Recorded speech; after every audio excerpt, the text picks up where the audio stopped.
Ibnu Zubair mengatakan, qala Ibnu Zubair, "Fama kana Umar yusmi'u Rasulullah sallallahu alaihi wasallam ba'da hadhihi al-ayah hatta yastafhimahu." Setelah turun ayat ini, Umar itu tidak pernah berbicara dengan suara yang bisa didengar oleh Nabi. Hatta yastafhimahu. Sampai Nabi nanya, sampai Nabi kata, "Hah? Hah?" Umar saking takutnya Bapak Ibu, tidak pernah mengangkat suara lagi di hadapan Nabi Shallallahu Alaihi Wasallam.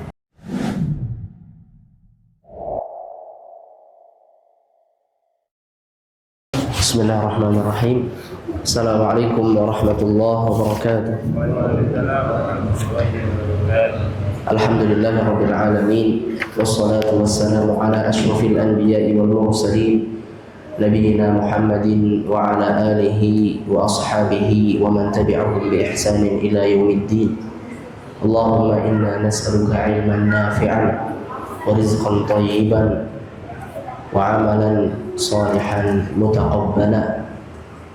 Ya Allah, sesungguhnya kami yang berada di sini selalu memohon kepadamu ilmu yang bermanfaat dan rizki yang baik serta amal soleh yang diterima. Allahumma amin. Jamaah kajian Masjid Nurul Amanah yang sama-sama dirahmati Allah Subhanahu wa taala. Insyaallah pada kesempatan malam ini kita akan sama-sama mempelajari beberapa ayat Al-Qur'anul Karim. Judul kajiannya memang kajian tafsir. Punten. Arti dari tafsir itu apa? Tafsir. Apa itu tafsir? Bapak-bapak kan, ibu-ibu sering kajian tafsir. Kemudian kajian kitab hadis, ada Riyadhus Shalihin. Nah, tafsir itu apa? Apa itu tafsir? Apa itu tafsir, Pak? Bu? Ini tuh udah mau selesai juz amma, tapi gimana? Tafsir, apa itu tafsir? Penjelasan. Baik. Nah, tafsir secara bahasa di dalam bahasa Arab diambil dari kata al-fasru. Al-fasru itu berasal dari kata bahasa Arab al-fasru, artinya apa? Al-kashfu anil muwatta. Al-kashfu anil muwatta, menyingkap yang tersembunyi. Jadi tafsir Bapak Ibu adalah mengetahui yang tersembunyi. Adapun tafsir Al-Qur'an apa?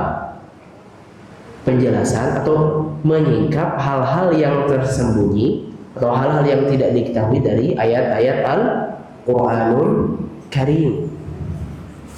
Nah, tapi apakah Al-Qur'anul Karim itu cukup diketahui melalui tafsir saja? Allah berfirman di dalam surat Shad, "Kitabun anzalnahu ilaika mubarakun liyadabbaru ayatihi wa liyatadzakkara ulul albab." Kitab Al-Qur'anul Karim ini adalah kitab yang kami turunkan kepada Muhammad, mubarakun, lantas ia diberkahi, liyadabbaru, agar mereka bertadabbur ayatihi, ayat-ayatnya, wa liyatadzakkara ulul albab, dan agar menjadi pelajaran bagi orang-orang yang mempunyai akal. Jadi Allah menyebutkan bahwa Al-Quran ini turunkan untuk tadabbur, bukan dikaji secara tafsir saja. Maka apa itu tadabbur Bapak Ibu? Tadabbur diambil dari kata punten.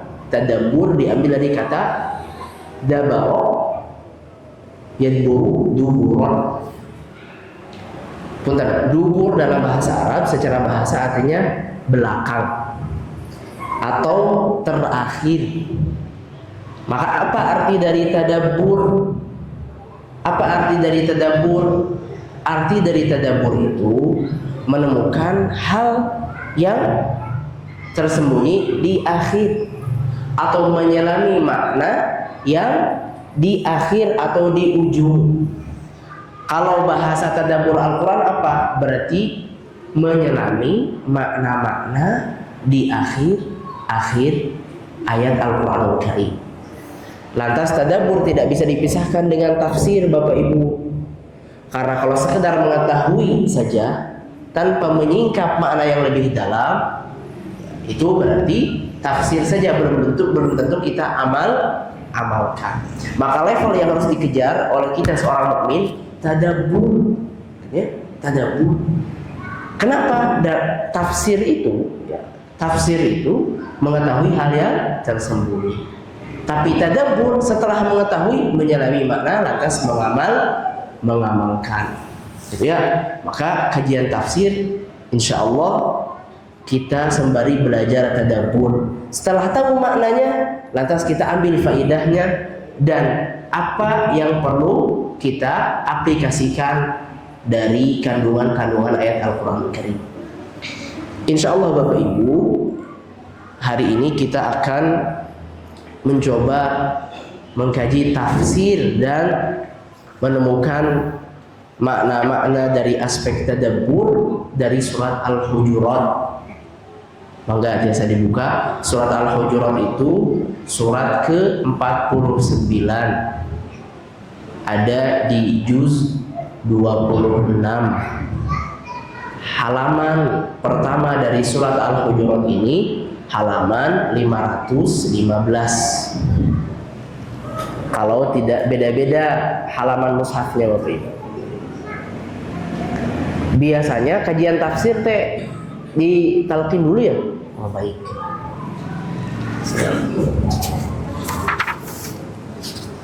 Baik, saya baca, Bapak Ibu bisa mengikuti.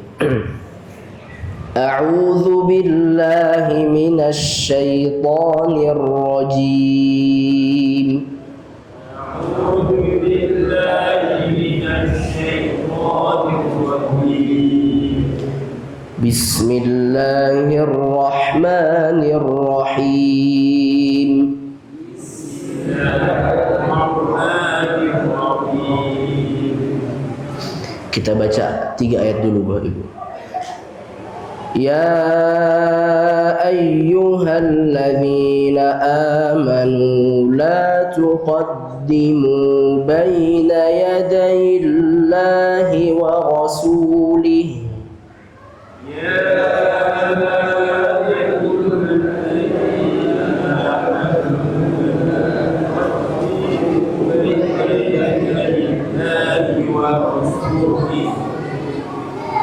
Wattaqullah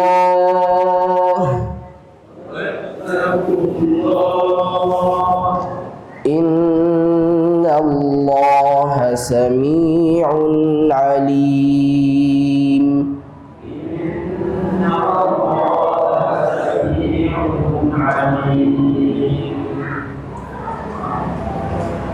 Ya ayyuhalladzina amanu la tarfa'u aswatakum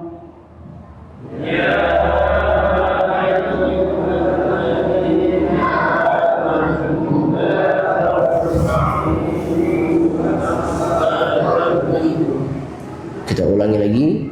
La tarfa'u aswatakum fawqa sawtin nabiyyi wa la tajharu lahu bil qawl.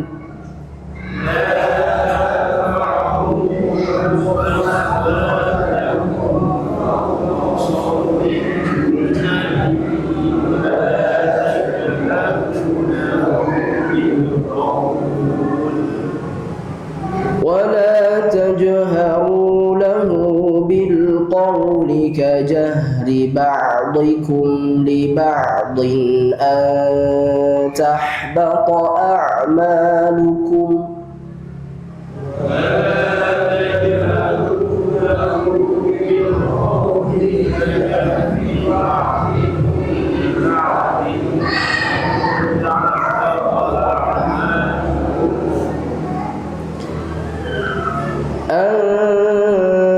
تحبط أعمالكم وأنتم لا تشعرون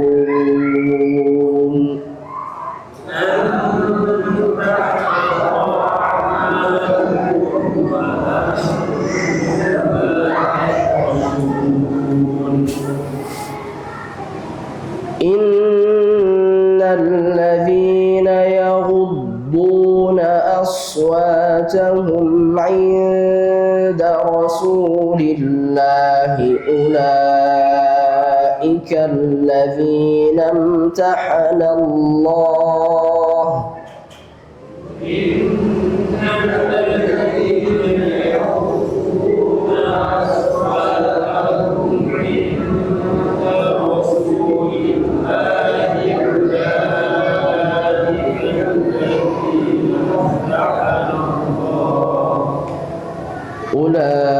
أولئك الذين امتحن الله قلوبهم للتقوى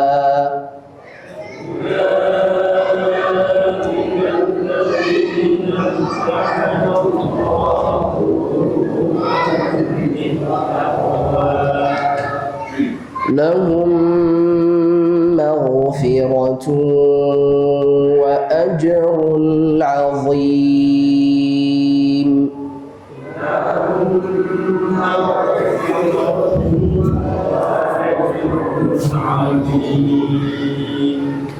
Allahumma rahmana bil Quran. Baik, Bapak Ibu sekalian, kita kenali dulu surat Al-Hujurat.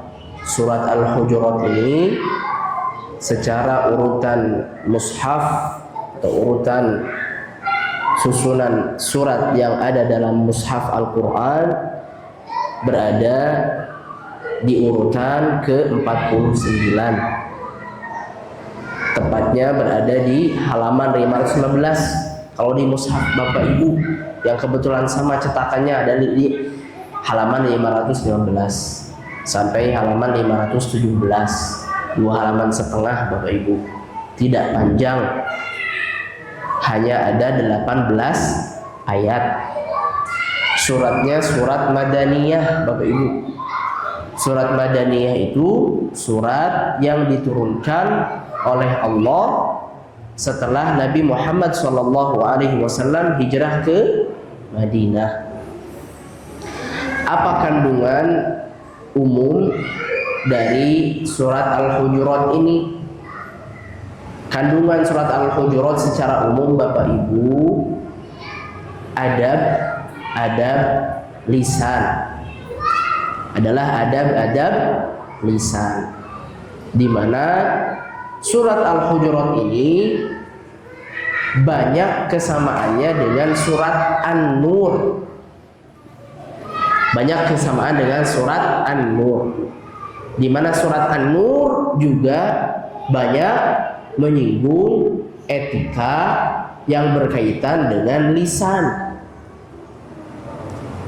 di mana etika lisan berbicara yang ada di dalam surat An-Nur dan surat Al-Hujurat sangat berkaitan erat dengan islahul mujtama. Apa Bapak Ibu? Perbaikan sosial atau tarbiyatul mujtama, pendidikan dari Allah Subhanahu wa taala akan kualitas masyarakat Islami. Ya. Nah, kalau kita sering dengar tema-tema kajian membentuk generasi Islami, generasi Qurani. Nah, Al-Quran sudah jauh lebih dalam menyinggung hal yang berkaitan dengan ini, bahkan dari hal yang paling dianggap sepele. Apa saja kandungan surat Al-Hujurat itu? Di antaranya ya, di kurang lebih 2 ayat pertama itu berkaitan dengan adab jangan sampai kita mengangkat suara di hadapan Nabi SAW. Kan sekarang Nabi sudah wafat. Apa faedahnya? Apa tadaburnya? Nanti kita bahas.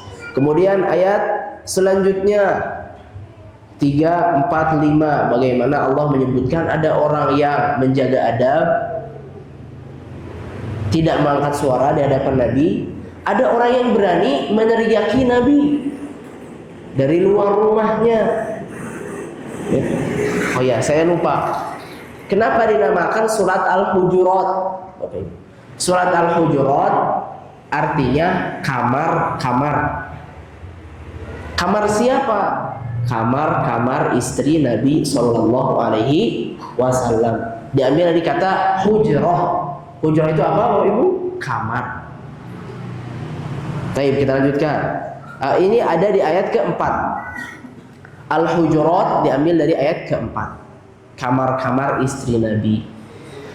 Kemudian ayat selanjutnya, etika tabayun ketika menerima informasi. Nanti kita bahas kalau waktunya cukup. Lebih lanjut lagi, bagaimana Allah Subhanahu wa taala menyebutkan nikmat iman dan nikmat dihindarkan dari maksiat, serta ada doa Nabi yang diabadikan, atau ada doa Nabi yang diambil dari ayat-ayat surat Al-Hujurat itu. Setelah itu ada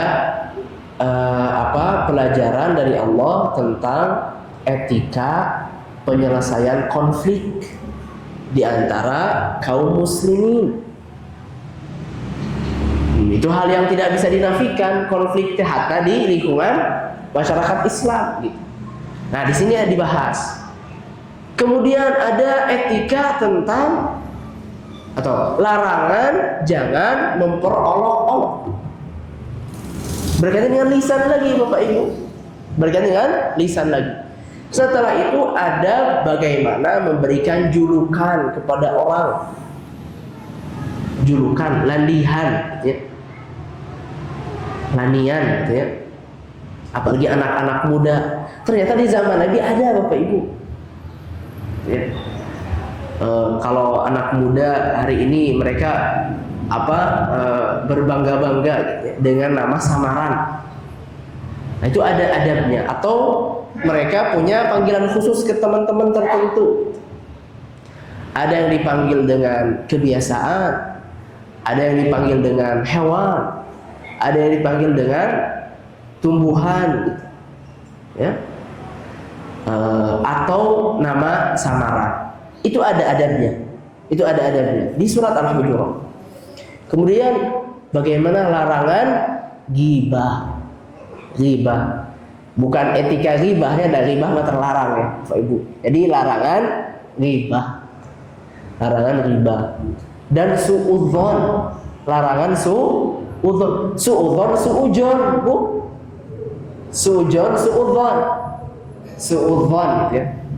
Prasangka buruk. Kemudian dibahas bagaimana Allah menyebutkan barometer kemuliaan di sisi Allah itu adalah dengan ketakwaan, bukan dengan ras. Berarti larangan hal yang menjurus ke unsur sara, gitu ya, atau rasis. Ada dibahas di sini nanti. Selebihnya nanti dibahas bagaimana besarnya nikmat Islam, besarnya nikmat Islam. Kurang lebih hal-hal yang dibahas dalam surat Al-Hujurat adalah hal yang tadi kita sebutkan. Nah, tetapi kembali pada poin etika lisan, ada berbicara. Artinya Bapak Ibu sekalian, 18 ayat ini yang secara umum membahas etika berbicara sampai pada hal etika memberi julukan kepada orang, itu ternyata tidak sembarangan, menunjukkan Allah Subhanahu wa taala sangat tegas dalam urusan lisan. Dalam urusan lisan. Hati-hati. Punten, ada peperangan yang tidak diawali dengan ejekan. Ada tidak? Tidak ada. Sok ayeuna perang mana? Amerika sama Iran. Apakah saling memuji? Tidak. Saling menjatuhkan. Ya, terlepas dari kepentingan atau bahkan konflik di antara sesama muslim. Tidak mungkin tanpa ucapan yang menyinggung. Nah, maka Allah menyebutkan ada tatanan adab yang perlu diperhatikan oleh kita selaku orang-orang beriman. Pertama, firman Allah Subhanahu wa taala, "Ya ayyuhalladzina amanu la tuqaddimu baina yadayillahi wa rasulih." Wahai orang-orang yang beriman, janganlah kalian mendahului Allah dan Rasul-Nya. Wattaqullah, bertakwalah kalian kepada Allah. Innallaha sami'un alim. Sesungguhnya Allah Maha mendengar lagi Maha mengetahui. Oh iya, punten, saya belum sebutkan ya. Tadi kenapa dinamai kamar-kamar Nabi itu al-hujurat, kamar-kamar. Istri Nabi itu bukan buyut. Di sini tidak disebutkan buyut. Ya, disebutkan al-hujurat. Al-hujurat itu artinya apa? Kamar-kamar. Karena memang Nabi Shallallahu alaihi wasallam istrinya berapa, Pak? 9. Jadi rumah-rumah istri Nabi itu memang boleh dikatakan tidak besar, Bapak Ibu. Maka Allah menyebutnya hujurat, kamar-kamar. Bapak Ibu, mudah-mudahan Allah mudahkan kita umrah dan haji, amin. Amin. Ya, di hari ini sudah banyak museum. Ya, kalau enggak kita bisa akses di internet, lihat gimana miniatur gambaran kamar Nabi Shallallahu alaihi wasallam. Itu ternyata tidak besar. Kamar, dapur dan ruang tengah. Ya, kamar, dapur dan ruang tengah. Wallahu alam, ya, saya lupa lagi berapa kali berapa. Cuma memang bisa dikatakan hujur, kamar, memang kamar. Tapi kan banyak, Nabi SAW punya 9 istri. Dan semua istri Nabi itu tidak ada rumah salah satu dari istri mereka yang megah, mewah, tidak ada. Ibarat dari hujur. Tapi itu memang rumah beliau. Tapi di surat Al-Ahzab, Allah berfirman di surat Al-Ahzab ayat 53 menyebutkan hujurat ini sebagai buyut juga. La tadkhulu buyutan Nabi. Janganlah kalian masuk ke rumah-rumah Nabi tanpa izin, kecuali kalau diundang, kata Allah Subhanahu wa taala. Berarti hujurat ini adalah rumah-rumah Nabi. Disebut hujurat karena kamar-kamar istri Nabi ini bisa dibilang tidak luas. Nah, kita tadi sudah sebutkan ayat pertama. Apa tafsirnya? Kebetulan kita pelajari dari tafsir Umdatut Tafsir. Ya, nama kitabnya Bapak Ibu Umdatut Tafsir Anil Hafidh Ibni Katsir. Nama kitabnya Umdatut Tafsir dari Al-Hafidh Ibnu Katsir, atau Mukhtasar Tafsirul Qur'anil Azim, ringkasan dari tafsir Al-Qur'anil Azim, ringkasan tafsir Ibnu Katsir. Ditulis oleh siapa? Syekh Ahmad Syakir. Jadi tafsir ini ringkasan dari tafsir Ibnu Katsir. Bapak Ibu sering nggak dengar tafsir Ibnu Katsir? Nah, ini kita ambil ringkasannya. Ringkasannya mah tidak ditulis oleh Ibnu Katsir, ditulis oleh Syekh Ahmad Syakir. Ya. Nah, apa maksud dari ayat pertama tadi? Hadhihi adab. Ayat-ayat ini termasuk ayat pertama adalah adab.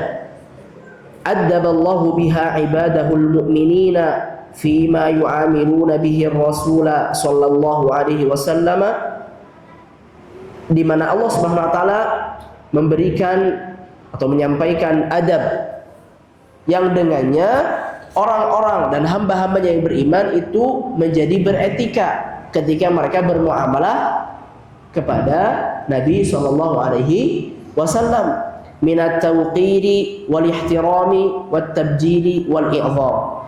Semuanya kembali pada maknanya apa? Ketika mereka memuliakan Nabi sallallahu alaihi wasallam. Faqala, maka Allah berfirman, ya ayyuhalladzina amanu, wahai orang-orang yang beriman, la tuqaddimu baina yadayillahi wa rasulih, janganlah kalian mendahului Allah dan Rasulnya. Apa maksudnya? Ay la tusri'u fil asya'i baina yadayhi, jangan terburu-buru Jangan terburu-buru dalam hal apapun di hadapan Allah dan Nabi, atau jangan memutuskan segala sesuatu sebelum diajarkan oleh Allah dan Rasulnya, ai qablahu, yaitu sebelum Nabi Shallallahu Alaihi Wasallam. Bal kunu taba'an lahu fi jami'il umur. Tetapi justru jadilah kalian orang-orang yang mengikuti Nabi Shallallahu Alaihi Wasallam setelah beliau, ya, bukan sebelum beliau. Ikuti semua hal dalam urusan hidup kita setelah Nabi. Qala Ibnu Abbas radhiyallahu anhuma, beliau mengomentari ayat ini, la tuqaddimu baina yadayillahi wa rasulihi. Apa arti dari Bapak Ibu? Dari janganlah kalian mendahului Allah dan Rasulnya. La taqulu khilafal kitabi was sunnah. Janganlah kita mengatakan sesuatu menyelisihi Alkitab, Al-Quran dan sunnah Nabi Sallallahu Alaihi Wasallam. Wa qala ad-Dhahhak, dan ad-Dhahhak mengatakan, la taqdu amran dunallahi wa rasulihi min syara'i dinikum. Jangan pernah sekali-kali kita ceroboh memutuskan hal yang sifatnya agama sebelum diputuskan oleh Allah dan Rasulnya. Wattaqullah ay fima amarakum bihi, dan bertakwalah kalian kepada Allah dalam hal yang diperintahkan oleh Allah kepada kalian. Innallaha sami'un alim. Sesungguhnya Allah Maha mendengar, ay li aqwalikum, terhadap semua perkataan kalian. Alimun, Maha mengetahui biniyatikum, dengan semua maksud dan niat kalian. Berarti Bapak Ibu, adab pertama dari surat Al-Hujurat yang diajarkan oleh Allah ini adalah jangan mendahului Allah dan Rasulnya. Maka Bapak Ibu, di antara urutan dosa besar, ini bentar ya, perlu diperhatikan. Di antara urutan dosa terbesar, bahkan sebagian orang menyebutkan setelah semua dosa yang bentuknya fahisyah, itu dosa mengatakan sesuatu terhadap tentang Allah tanpa ilmu. Ya, mengatakan sesuatu tentang Allah tanpa ilmu, itu salah satu dosa besar. Dalilnya ada di surat Al-A'raf. Surat Al-A'raf ayat ke-33 kalau tidak salah. Nanti bisa dicek.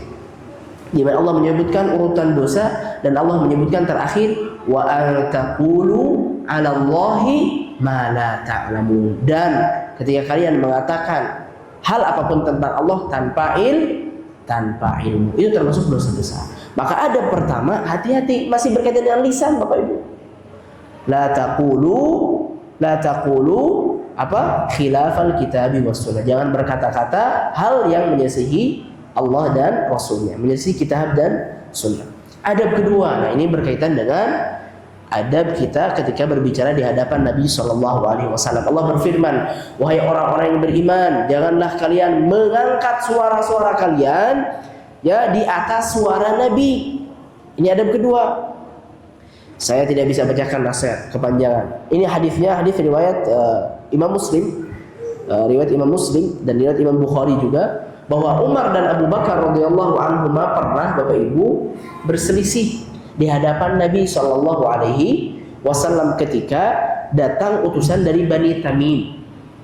Jadi dulu salah satu hal yang menunjukkan kekuatan Islam itu disegani adalah ketika setelah Fathu Makkah, orang-orang yang ada di luar Madinah dan mereka belum masuk Islam, mereka masuk Islam berbondong-bondong. Wa ra'aitan nasa yadkhuluna fi dinillahi afwaja. Itu fenomena setelah Fathu Makkah Bapak Ibu.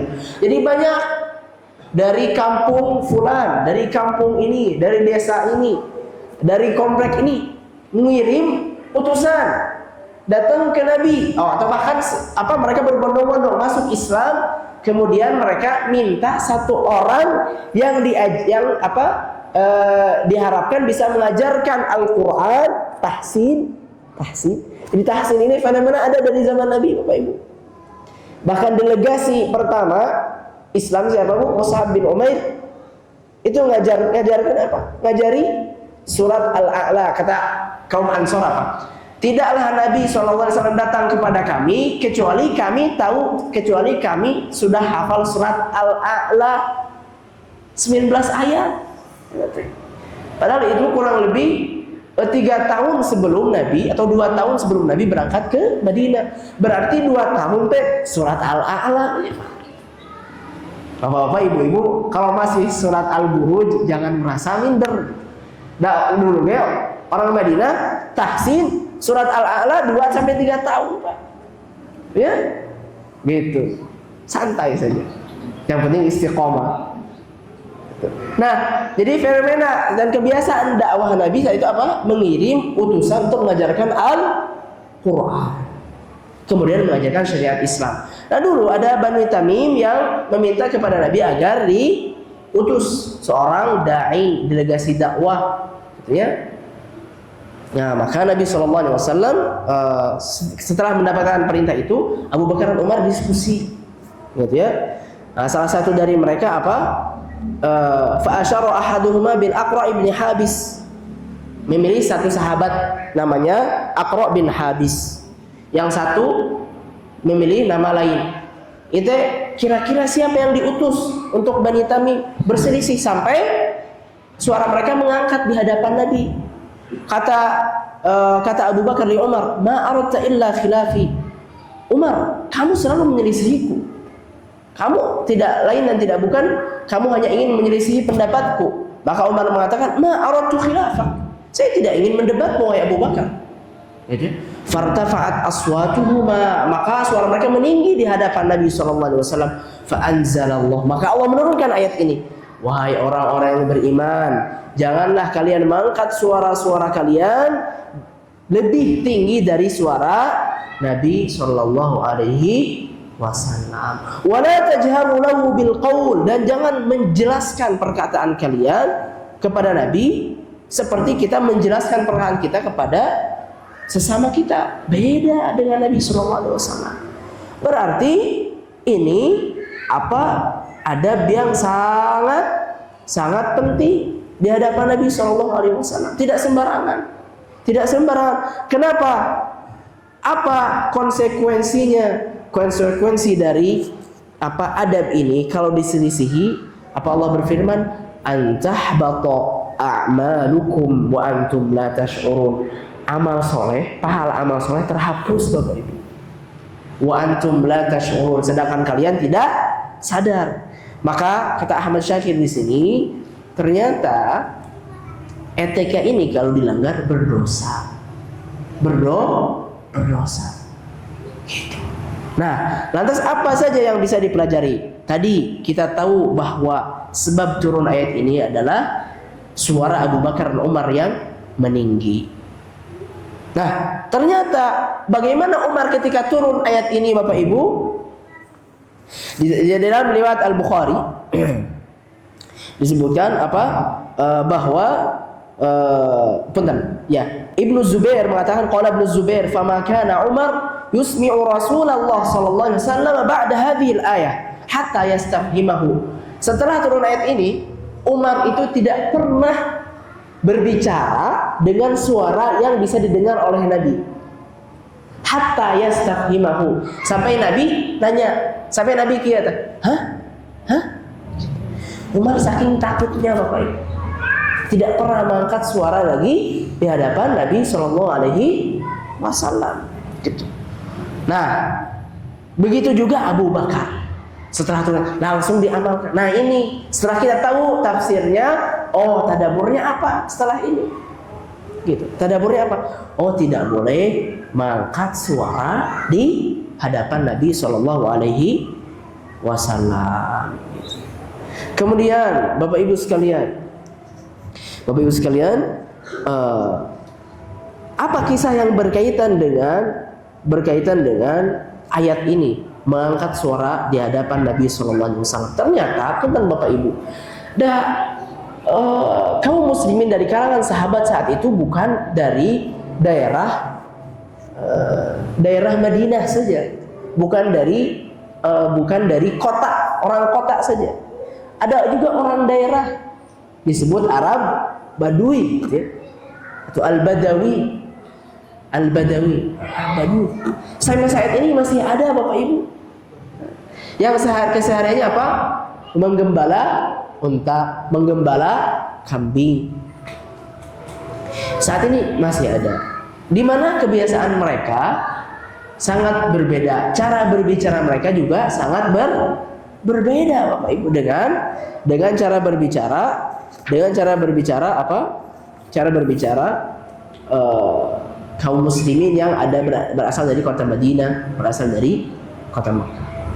Begitu juga suara-suara dari sahabat berbeda-beda. Ada yang terbiasa meninggi suaranya, ada yang biasa lirik. Adzan dulu. Jadi adzan. Tafadhol.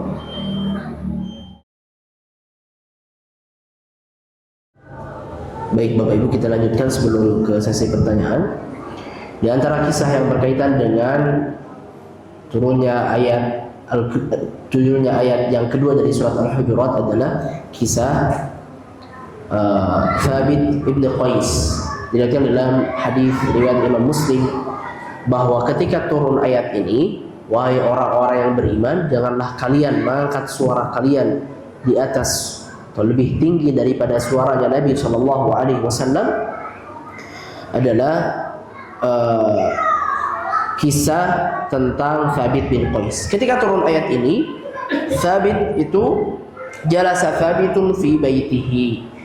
Thabit bin Qais itu beliau berdiam di rumahnya. Gitu ya. Maka dalam riwayat lain itu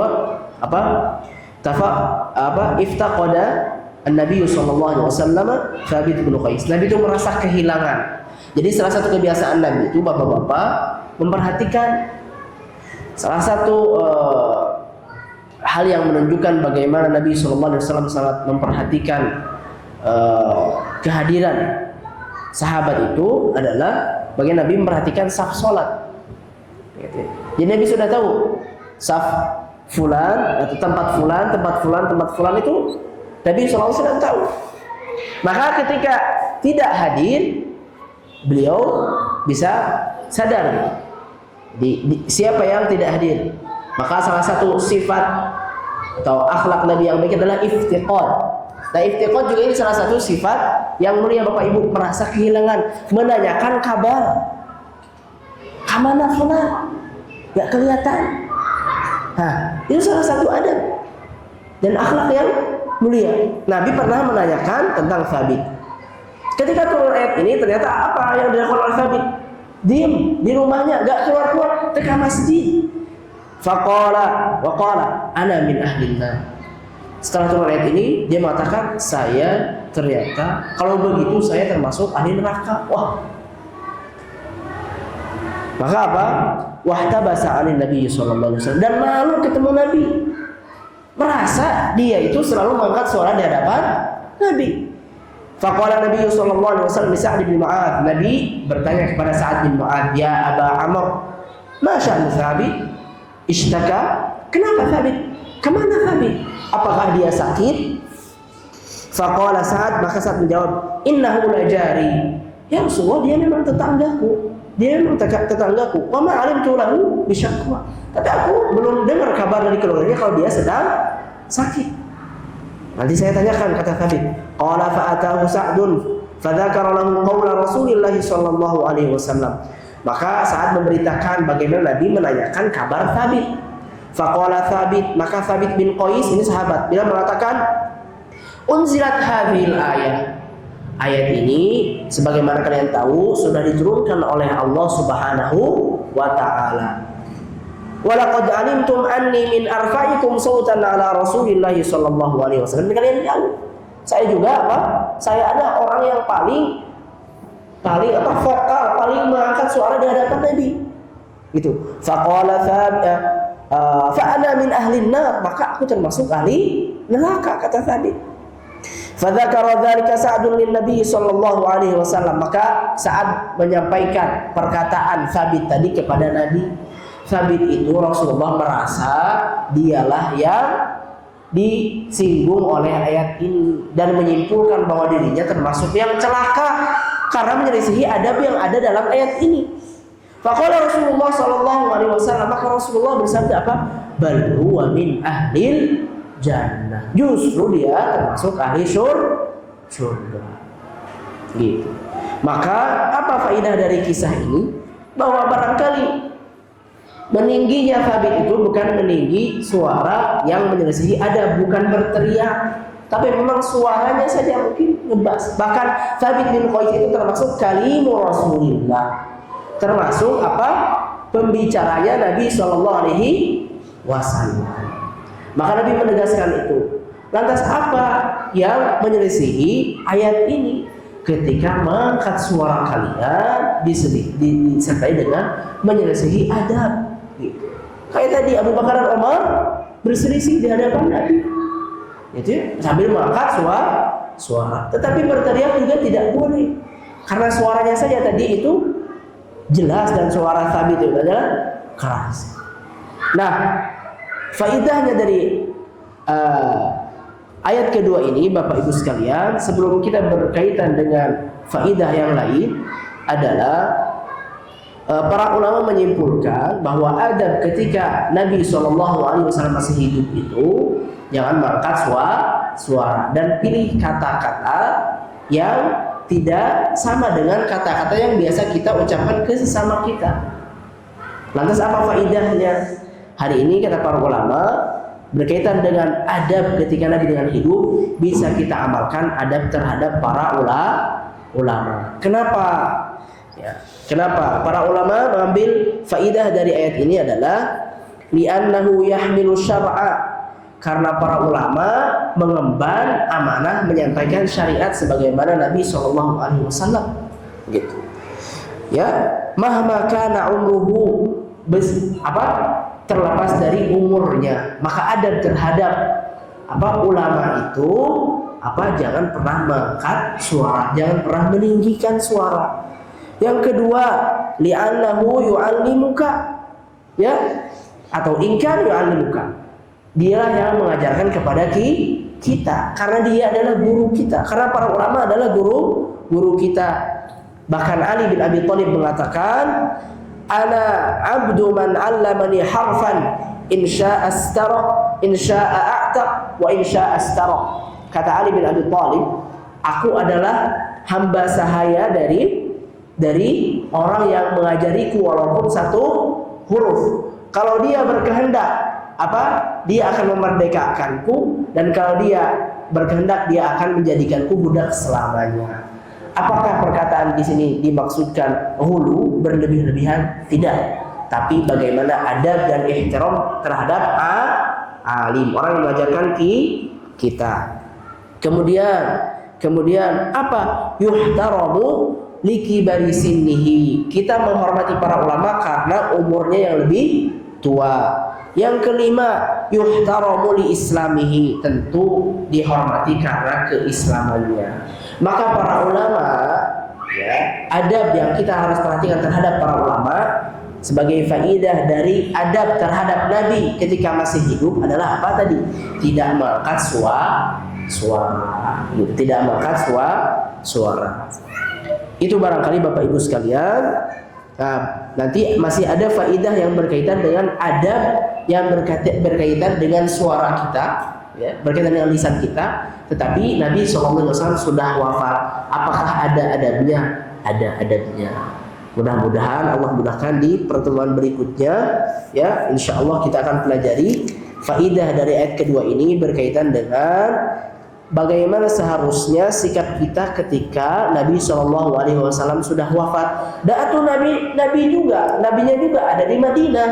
Kan kita tidak di samping Nabi meskipun beliau sudah wafat. Ada ketika Nabi disebutkan seperti apa, nanti ada etikanya, insyaallah. Baik, barangkali ada pertanyaan.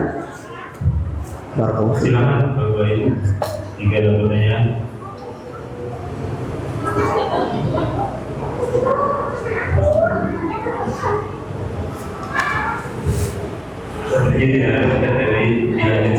Dilanjut, siap. Nah, apa yang berkaitan dengan adab kita terhadap Nabi SAW ketika Nabi sudah wafat? Kita baca dulu riwayat, salah satu riwayat berkaitan dengan kisah dua orang pemuda dari Taif yang berkunjung ke Masjid Nabawi. Diriwayatkan oleh Imam Al-Bukhari rahimahullah. Ya, Imam Ibnu Katsir meriwayatkan apa?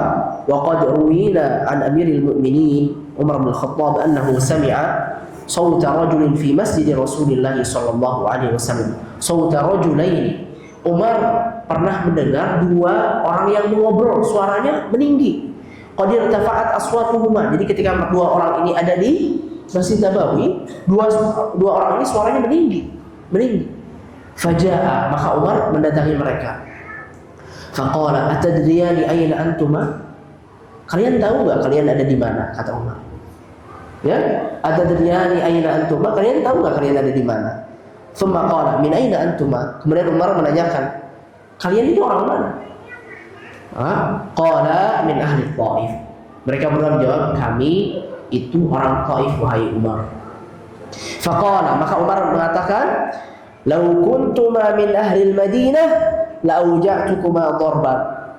Kalau kalian itu orang mana? Kalau kalian itu orang Madinah, pasti saya udah pukul kalian. Tak pukul gitu. Ya. Nah, bedakan Pak ya. Kalau tamu mungkin nggak tahu adabnya di rumah kita gitu ya. Barangkali harus dikasih tahu dulu. Tapi kalau orang rumah kita menyelisihi adab, nah itu metode ngajarnya beda, menyampaikannya beda. Kalau orang Madinah sendiri pasti Umar pukul. Kenapa? Umar mengatakan apa? Para ulama mengatakan wa qala ulama yukrahu raf'u sawti 'inda qabrihi sallallahu alaihi wasallam.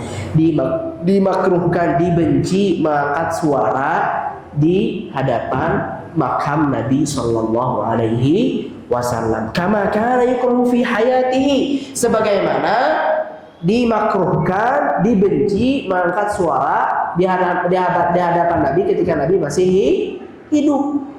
Ya, li'annahu muhtaramun hayyan wa fi qabrihi sallallahu alaihi wasallam daima. Karena Nabi sallallahu alaihi wasallam itu dihormati, diagungkan ketika masih hidup dan ketika sudah wafat, bahkan ketika ada di kuburan, ketika sudah dimakamkan. Thumma naha 'anil jahri lahu bil qawli kama yajharu rajulu bi khatabati mimman adahu bal yukhatibu bi sakinatin wa waqarin wa ta'zim.